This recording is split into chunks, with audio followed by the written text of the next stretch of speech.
So our story starts off with our main character, Fiona, this girl right here. So as you can see, she just had a nightmare about a car crash. Keep that in your frontal lobe for later on. And what you might have noticed is the cage surrounding her, which lets us know that these villains need to be put on every list imaginable. And for the duration of the video, I'ma keep a freaky counter. Shout out to Kane, it's his original idea, but I feel like it perfectly fits with this game. Through the power of plot, Fiona managed to escape, and having a walk around barefoot with no clothes is crazy work. But she made her way up into the castle, where we see a painting of this man, and this has to be part of some kind of humiliation ritual, bro, because there's no way you went to the barbershop and asked for this straight PS, bro.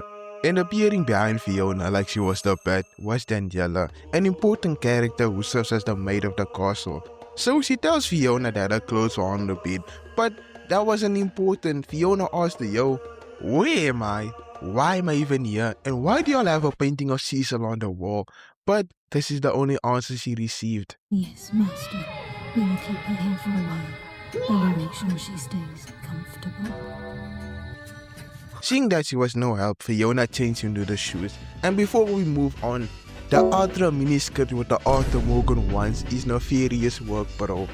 Now, this game kinda consists mostly of finding stuff, doing puzzles and exploring, which is fun to play but not very cash money to talk about. While Fiona was on her Dora timing exploring the place, she runs into the Belletes, the mascot for all inbreds. Now he was the first stalker boss of the game, and literally the reason why he's chasing her is not cause he wants her like I want Melina from MK1.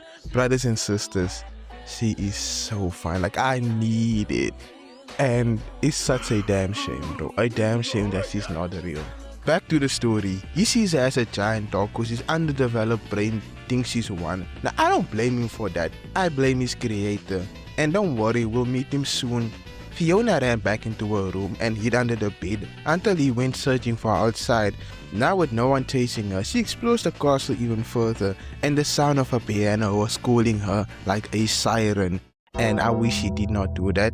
Cause when she went to investigate further, she finds something hella freaky, bro. A doll that looks exactly like her, and the freakazoid who made it called it his magnum opus. Bro thinks this is I Am Music, and he tells her that he wants a baby mama, and she is the unlucky winner. Then bro claims from the high heavens that she belongs to him. This is a sick Negro! Fiona took the key that was on the table and goes to the other side of the castle, where she runs into another old friend, the Belletes, who slowly approached until someone told him, "Get the fuck out of here, little nigga." If you're wondering why he has so much authority over him, it's because Ricardo is the one who created the Belletes. Also, he's the freak from earlier. I just needed you to know that. He tells Fiona that she was the heir to the Belly Castle, and she was the only survivor of her family's car crash. Now hearing that had a hit in the Akira gang, and her windows started to crash. Later on, as she woke up from her nap, she went to go look outside the window, and this is where she saw a dog that's being chained down in the craziest way. So Fiona, being the kind-hearted noble person, went to go save bro from his torment, and after freeing Yui, that's his name, they started moving like Shaq and Kobe, bro. This was the birth of a new dynasty. Now you treat Yui will affect the game ending that you get. If you're good to him, you'll get a good ending, but if you're a dickhead, you'll get a bad ending. They traveled even further into the castle, and the more they explored, the weirder stuff they found. Like this room for instance, only a level 100 freakazoid would have this type of room in their house. But that wasn't the only odd thing they discovered. A stranger called Fiona, and they told her that the reason why they kidnapped her is because of her essence, aka her life essence. And she also needed to look out for a man called Ricardo. After the phone call, the Belletes showed up to capture her, but when Yui intervened, he smacked the mess out of him, bro. Yui's sacrifice gave Fiona the chance to escape, but only for now, cause later on she runs into him again, and this is where the boss battle is gonna take place. Now Fiona tapped into her Senku bag cause she had a really good plan. She got him to break one of these things that kept the chandelier in the air. I don't know what it's called. Hopefully someone in the comment section can help me, but while the fight was going on, bro was yelling Fiona's name. Yeah, that brother is starving. So she led him to this breakable thing, and genuinely hit a step back 3 like she was prime James Harden. Now that was a bad move for her cause he gave him enough time and space to charge his ult, and bro sent Fiona flying. Like her feet were off the ground, bro. Now Yui was not gonna let that slide and he spun the block for her. So she managed to lure him into another breakable thing, and like the idiot he is, he broke it, which was all she wrote. It got lured into the middle of the room, right under the chandelier, and it fell on top of him. After more exploring, Fiona finds a door, and Daniela suddenly popped up behind her and whispered into her ears, "Dinner is served." Just add this up to the freaky counter. So as Fiona was munching on her soup, Daniela tells her that she is the missing link to make her a real woman. And Fiona gave her the nastiest side eye, cause like, in this situation, what do you do but besides run away? Cause not only did she lace Fiona's soup with, I don't know what she put in there, but as Fiona was asleep, she tried cutting her womb open too. But the thing that irks me about Daniela's section is when she hits you, she starts moaning over this techno music that's blasting in the background. Now I won't play it because I want to save you from the experience of someone walking in and you having to explain that you're not watching Korn. Luckily for all of us, she escaped, meaning we don't have to experience that for now.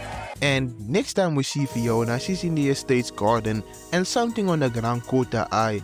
It was this plant, and when she picked it up, it looked normal, but as soon as she turned it around, it started wrapping that too slimy, and it was nothing but noise pollution, bro. Even Fiona couldn't stand the stress. Continuing the story, Fiona found herself in a strange room yet again, and inside she found a projector. Now we find out that they've been filming her the entire time, like this is keeping up with the Kardashians. And appearing from behind the projector was Daniela, who tried keeping Fiona in the room with her. But it was all in vain because Fiona took her ankles and tried escaping. Now for some reason, she turned around and tried pushing Daniela off the bookshelf. But it didn't work, and Daniela popped a magical cylinder and pushed Fiona off the shelf, which would have broken the bones of a normal person. But she has plot on her side. Fiona kept running and led her to this underwater passageway where they jumped the mess out of her, bro. They were treating her like she was a special great curse. People were running away. Now they managed to get to this room where they started stargazing. And did they forget they were in enemy territory? Because Daniela popped out again and she was on devious time, and like I forgot to mention, the rod that she was using was superheated, and it's kind of like the scene from a certain anime that shall not be mentioned. With that metal rod, she tried hitting Fiona, but Yui stepped in for her save. Not only that, bro does something impressive. He gets her into a submission hold. Brother, if you want your son high-level wrestling, send him 2-3 years Dagestan and forget. Daniela broke free, and when she got up, she started talking crazy to Fiona, basically calling her for the community just because she's beautiful, which is insane levels of hating, bro. And this is how Fiona should have responded. Don't hate me because I'm beautiful, nigga. Maybe if you got rid of the old yee ass haircut you got, you get some bitch. After getting freaky with this metal rod for some odd reason, well, there's a reason for it. She can't feel pain. She's basically Boulder from God of War 4. But Fiona didn't give a damn about her ability. She literally jumped the mess out of her with Yui, bro. Like, they was not fighting fair. This was straight JJK rules. Now to defeat her, Fiona needed to complete a puzzle that required her to place all these boxes in the right spot. She managed to get it right, and Daniela got impaled by a giant spike. I'm not showing all of that, bro. Just know, like, she got done like Ace. After moving further through the castle, she finds this freaky room, and they had Lil Bro in the tube like this is Evangelion. Yes, I am a man of culture, but you know who isn't? Ricardo, who tried convincing Fiona to stay, even though she kept telling him no, she wants to go home. And he pulled out a gun on her. Not just any gun, bro, the Abraham Lincoln killer. Even though he pulled the gun on her, it was straight for fashion, but it was a fake demon, like he couldn't even pull the trigger. So with that opportunity, Fiona escaped and linked up with Yui again. Now they managed to get to the outside of the castle where there's a forest behind it, and Yui smelled the scent of a tier 3 Pokemon sub and ran to eviscerate bro. So when he ran into the bush, like 10 seconds later, we heard a gunshot, cause Yui might have been the one that got shot. Now Fiona ran to the forest to go find him, and thank the Lord she did. She got his reboot card cause he almost left the server, which meant she had to go find a reboot van. I'll stop it. I'll stop with the Fortnite references. But she ran into a dead end, and behind her Ricardo pulled up with a gun, in hand mind you, and she asked him why he was doing all of this. Now bro started the yap of the century, and I would play it nah, but nah, I'm good off that bro. I'ma just give y'all the spark notes. Like, Fiona's father Hugo and Ricardo are clones of each other. Now Hugo was the one who inherited the Azoth, and they wanted him, but he's dead now. So when they found out Fiona inherited his Azoth, they kidnapped her. And also, you remember the car crash? Ricardo was the one who did it bro. Fiona's father still survived, and he stabbed him. Like, this is a sick Negro. Fiona, hearing all of this, fainted, and this time, like, I don't even blame her because it's one of the craziest reveals ever. She woke up in a cage, but just like before, she escaped with relative ease with the help of the MVP, Yui. And as she was leaving, she was confronted by Ricardo, who uses alchemy to make himself invisible, and that power fits so well with a freakazoid like him. Like, only freaks, level 100 freaks would ever want to go invisible. But she managed to escape and made her way onto the top of the clock tower.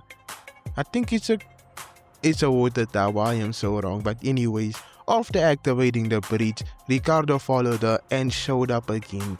Mind you, it was already checkmate, but he didn't even know it. He got led into the edge, and Yui, who was Sneak Nation certified, waited up top to simply push him off the ledge, and they literally had him eating the Black Widow. All that edging just to fall off one. Using the bridge, Fiona went to the House of Truth where the final boss was at, and exploring the so-called house, she ran into him, this old man right here in the wheelchair. Now we knew about the Ricardo and Hugo situations, cause like, they are literally clones of him. And just like Heihachi Mishima, this old man refuses to die cause he's been alive for so long. Now Hugo was the one who inherited the Azoth that he needed, but Fiona's mother, and I forgot the name, I put it up here, but she lured him away. That's what bro said over here. But they fell in love and left the castle and had Fiona. Now that Hugo is dead, Fiona is the next best thing.